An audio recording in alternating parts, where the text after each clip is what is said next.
सिंधु माथिरी जी तहज़ीब ते रिसर्च जे सिलसिले में रुख सिंधी दोस्तनि भाउरनि ऐं भेनरुनि सां मुखातिब आहियां। अॼु पाण हिन ते ॻाल्हाईंदासीं त छा सिंधु माथिरीअ जी तहज़ीब 10,000 साल पुराणी आहे। असांखे गुज़िरियल हिकु सदी खां ॿुधाए पियो वञे त सिंधु माथिरी जी तहज़ीब 5,000 साल पुराणी आहे। मोहनजोदड़ो ऐं हड़प्पा जे खोटाई खां पोइ इहा राय क़ाइमु कई वई त ही तहज़ीब 3,000 क़िबल मसीह खां 1,500 क़िबल मसीह ताईं पंहिंजी ओज ते रही, उन खां पोइ ढुरकणु शुरू कयईं, पोइ पवणु लॻी। इन करे आर्कियालॉजी जे माहिरनि सिंधु तहज़ीब जी उमिरि 5,000 साल मुक़ररु कई, जॾहिं त हाणे ॿुधाए पियो वञे त सिंधु माथिरी जी तहज़ीब 5,000 साल न पर 10,000 साल पुराणी आहे। जेकी माहिर चवनि था त हीअ तहज़ीब 10,000 साल पुराणी आहे, उन्हनि वटि उन जा कहिड़ा सबूत आहिनि ऐं हू कहिड़े बुनियाद ते इहा ॻाल्हि कनि था, पाण इन ते ॻाल्हाईंदासीं। ही इंतिहाई अहम वीडियो आहे, ही इंतिहाई अहम मौज़ू आहे। अव्हांखे गुज़ारिश आहे त ही सॼी ॻाल्हि ॿोल आख़िर ते ॿुधंदा ऐं उन खां पोइ पंहिंजनि रायनि खां ज़रूरु वाक़ुफ़ कंदा। त मुंहिंजा दोस्तो ऐं भाइरो, भारतीय रियासत हरियाणा जे हिसार ज़िले मां सिंधु तहज़ीब जे क़दीम माॻ राखी गढ़ीअ जी खोजना मां मिलियल नतीजनि दुनिया जे हिन तहज़ीब बाबति नवां ऐं हैरत जोगा इंकशाफ कया आहिनि। यानी इंतिहाई नवां ऐं हैरत जोगा इंकशाफ साम्हूं आया आहिनि।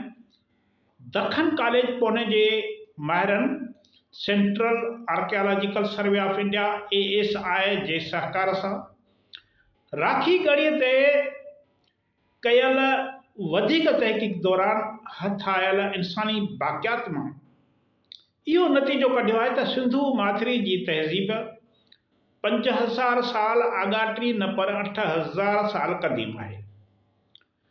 राखी गढ़ी जे माॻ ते खोटाई जे 3 मरहले में इहे नतीजा कढिया विया आहिनि त ही माॻ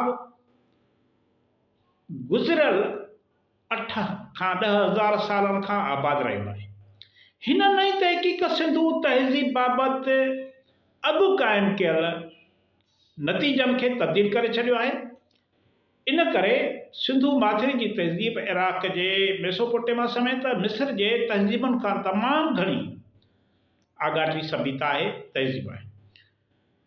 राखी गढ़ी जो क़दीम बाग़ 80 खां 100 हेक्टरनि जे एराज़ीअ ते फैलियल आहे।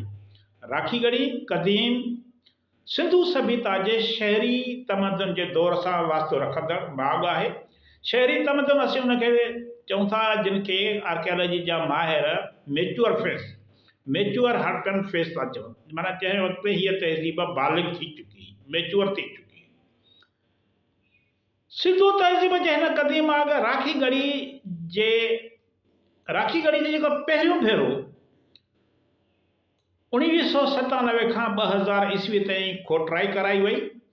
इंडियन आर्कियालॉजी डिपार्टमेंट जे माहिर डॉक्टर अमरेंद्रा नाथ तरफ़ां पहिरियों भेरो थियल खोटराई में इहे सबूत मिलिया त राखी गढ़ी जो माॻ सिंधु सभ्यता जे शहरी तमदन जे उरूज वारे दौर 2500 क़िबल मसीह सां वास्तो रखंदड़ आहे।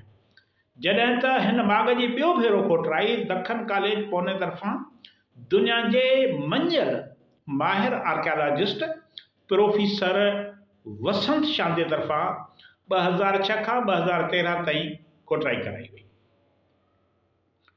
प्रोफेसर वसंत शांदे जी टीम तरफ़ां हिन अहम माॻ मां मिलियल बाक़ियात जूं DNA टेस्टूं करायूं, जंहिंमां इहे सबूत मिलिया त हीउ माॻ 4,000 सालनि खां बि वधीक आॻाटो आहे। जॾहिं त गुज़िरियल 2 सालनि खां आर्कियालॉजिकल सर्वे ऑफ इंडिया ऐं दखन कॉलेज पुणे तरफ़ां राखी गढ़ी जे क़दीम माॻ जी 3 भेरो खोटराई शुरू कई वई आहे। खोटराईअ जो 3 मरहलो आर्कियालॉजिकल सर्वे ऑफ इंडिया जे जॉइंट डायरेक्टर संजय कुमार मंजल ऐं दखन कॉलेज पुणे जे असिस्टेंट प्रोफेसर प्रभूत शिरवालकर जे निगरानी में शुरू कयो। प्रोफेसर प्रभूत शिरवालकर राखी गढ़ी मां मिलियल नतीजनि बाबति ॻाल्हाईंदे चयो आहे त राखी गढ़ी जो माॻ सिंधु तहज़ीब जे टिनि मुख़्तलिफ़ दौरनि सां वास्तो रखंदड़ आहे। इन्हनि टिनि दौरनि में संदसि चवण मूजिबि या हुन जेके फेज़ तय कया आहिनि उन में ओभर हड़पियन माना अवाइली, विच वारे दौर जो हड़पाई कल्चर यानी मेच्योर ऐं उत्तर हड़पियन मॉडर्न शामिल आहे। राखी गढ़ी जे पहिरियां ॿ दौर मिडिल ऐं मॉडर्न हड़पियन कल्चर 4000 साल आॻाटा आहिनि, जॾहिं त माॻ जे टिएं यानी सभ खां हेठिएं तह जी कोटराई मां 7 खां 8000 साल आॻाटी सिंधु तहज़ीब जा सबूत मिलिया आहिनि। प्रोफेसर प्रभूत शिरवालकर मूजिबि हिन बाग़ मां मिलियल इंसानी बाक़ियात जी DNA कई वई, जंहिं मां इहे नतीजा मिलिया आहिनि त राखी गढ़ी 8000 साल आॻाटो बाग़ आहे, जंहिंसां इहो साबित थिए थो त सिंधु माथिरी जी तहज़ीब 5000 साल न पर 8000 साल आॻाटी आहे। साइंसदाननि तरफ़ां हिन बाग़ जी DNA जे नतीजनि मूजिबि 8000 साल अॻु खां हेल ताईं जे माण्हुनि जो साॻियो DNA आहे। हीअ त अहम ॻाल्हि आहे त 8000 सालनि खां मौजूदा वक़्त ताईं हिन दौर ताईं सिंधु माथिरीअ में साॻिया माण्हू रहंदड़ आहिनि, उन्हनि में का बि रदोबदल न थी आहे, को ॿाहिरां माण्हू अची हिते आबाद न थिया आहिनि, साॻियो DNA आहे। यानी 8000 सालनि खां हिन माथिरीअ में साॻिया माण्हू रहंदड़ आहिनि। सिंधु सभ्यता जे क़दीम राखी गढ़ी में सिंधु माथिरी जा मौजूदा रहवासियुनि जा अब्बा ॾाॾा ऐं पड़ा ॾाॾा रहंदा हुआ। माना ईअं थियो त असांजा अब्बा ॾाॾा ऐं पड़ा ॾाॾा जेके राखी गढ़ी में रहंदा, असां उन्हनि जो औलाद आहियूं। राखी गढ़ीअ मां इन दौर जे माण्हुनि जी तदफ़ीन वारो हंधु यानी हिकिड़ो वॾो क़ब्रिस्तान मिलियो आहे, जितां मिलियल इंसानी ढांचनि समेत क़दीम माॻ मां मिलियल जानवरनि जे हॾनि ऐं इंसानी हॾनि जो साइंसी तजियो कयो वियो, जंहिंमां काफ़ी हैरत जोॻिया नवां इंकिशाफ साम्हूं आया आहिनि। राखी गढ़ी बाबति archaeological survey of India J additional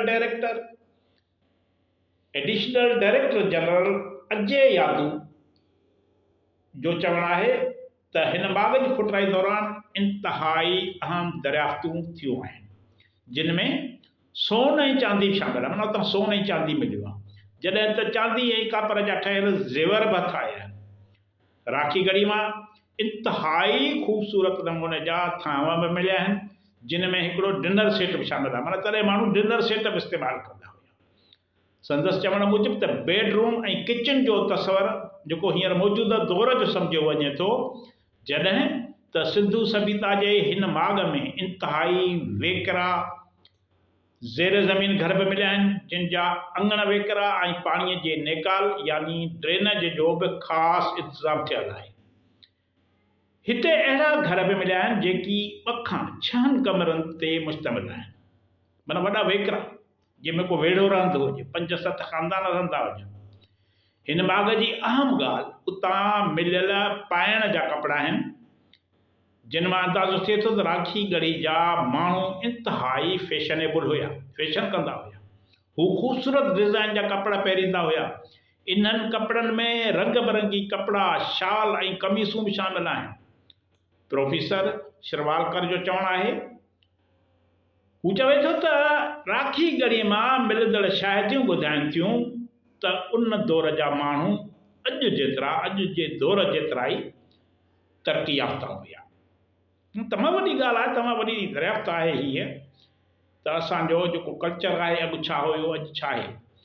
हाणे हिते आहे त न फ़क़ति राखी गढ़ीअ मां इहे सबूत मिलिया आहिनि त सिंधु तहज़ीब 8000 साल आॻाटी तहज़ीब आहे, पर मोहन जो दड़ो बाबति बि माहिर इन राय जा आहिनि त सिंधु माथिरी जी तहज़ीब जो ही माॻ बि 8000 साल अॻु खां वजूद रखंदड़ आहे।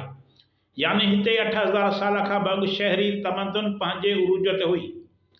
अमेरिका जी आर्कियोलॉजी माहिर उमाइल एन मोरा सर मोर्टिमर व्हीलर जो हवालो ॾींदे लिखे थी त मुंहिंजे दड़े जे मौजूदा शहर हेठां छह ॿिया बि मौजूदु आहिनि ऐं माहिर रुगो मथे हिसे मां कीअं था इहा राय क़ाइमु करे सघनि त हीअ तहज़ीब 5000 साल पुराणी हूंदी। ओमाइल एन मोरा चवे थी त मुंहिंजे दड़े जी सभ्यता दुनिया जे हर तहज़ीबी मर्कज़ खां आगाटी ऐं सभिनी तहज़ीबुनि जी माउ आहे ऐं घटि में घटि 10,000 साल पुराणी आहे। माहिर इन राय आहिनि त मुंहिंजे दड़े जो माॻु 5000 साल न पर घटि में घटि 10,000 साल आगाटो आहे, छाकाणि त संदन मूजिबि मुंहिंजे दड़े में हिक ॿिए जे मथां 7 शहर लधा विया आहिनि। आबकलाणीअ में सिंधू नदी जी ॿोॾ ऐं चौमासे में जबलनि तां पाणीअ जे छुरण लहण सबबि हीउ शहर जेकॾहिं हिकु भेरो ज़बून थियो थिए ॿुॾी पिए वियो त पाणी लहण बैदि माण्हुनि कुझु अरसे बैदि उते नओं शहर अची थिए ॿधो। ईअं शहर मथां शहर ॿधा जिन मां अञा ताईं 7 शहरनि जो पतो पियो आहे। इन्हनि 7 तहनि हेठां पाणी निकितो आहे। क़दीम आसारनि जे माहिरनि मूजिबि पाणी हेठां पिणु अॾावतुनि जा आसार मिलनि था। जेकॾहिं मुंहिंजे दड़े में मथे चढ़ी आयल सिम जे पाणीअ जी कंहिं तरीक़े सां सतह घटि कजे त कुझु वधीक तह दरियाफ़्त थी सघनि था, मिली सघनि था। मुंहिंजे दड़े जी खोटराई जी निगरानी कंदड़ सर जॉन मार्शल खोटराई दौरान लंडन जे हिकु अख़बार में लिखियो त असां हेल ताईं खोटराईअ में हिक ॿिए हेठां 9 शहरनि जा खंडर साॻे माल ऐं मिटीअ जे तहनि हेठां लधा आहिनि। माना हिक ॿियो था हू त चयो त 9 शहर, हिकिड़नि चयो 7 शहर। मार्शल चवे थो त असां हेल ताईं खोटराई में हिक ॿिए हेठां 9 शहरनि जा खंडर साॻे माल ऐं मिटीअ जे तहनि हेठां लधा आहिनि, जंहिंमां इराक जे मेसोपोटामिया खां बि अॻु जी तहज़ीब ते रोशनी पवंदी। असां अञा ऊन्ही खोटराई कंदासीं। हू त चयो त असां अञा ऊन्ही खोटराई कंदासीं। सम्झूं था त अञा 3, 4 या 5 शहर उन्हनि तहनि मां हथु कंदासीं जिन जी उमिरि 9 खां 11,000 वरे पुराणी हूंदी। माना इहो केरु थो चवे? सर जॉन मार्शल थो चवे त जॾहिं असां इहे तहनि ते पहुतासीं त हिन माॻ जी उमिरि, हिन तहज़ीब जी उमिरि 9 खां 11,000 वरे पुराणी हूंदी। असुल में सिंधु बाथिरी में मिलियल माॻनि जी अञा सुधो मुकमिल खोटराई न थी सघी आहे। इन करे आर्कियोलॉजी जा माहिर हिन तहज़ीब जे उमिरि जो सही काथो लॻाइण में नाकाम विया आहिनि। जेकॾहिं सिंधु तहज़ीब जे माॻनि जी आख़िरी तहनि ताईं यानी मुकमिल खोटराई थिए ऐं उतां मिलियल वाक़ियात जी जदीद साइंसी बुनियादनि ते जांच कई वञे त हिन तहज़ीब जे 10,000 सालनि खां बि वधीक आगाटे हुजण जा सबूत मिलनि था। अवां दोस्तनि जी वॾी महिरबानी। अव्हांखे ॿीहर गुज़ारिश आहे त अव्हां जेकॾहिं चैनल सब्सक्राइब न कयो आहे त चैनल ज़रूरु सब्सक्राइब कंदा ऐं वीडियोस लाइक कंदा, दोस्तनि सां शेयर कंदा। महिरबानी।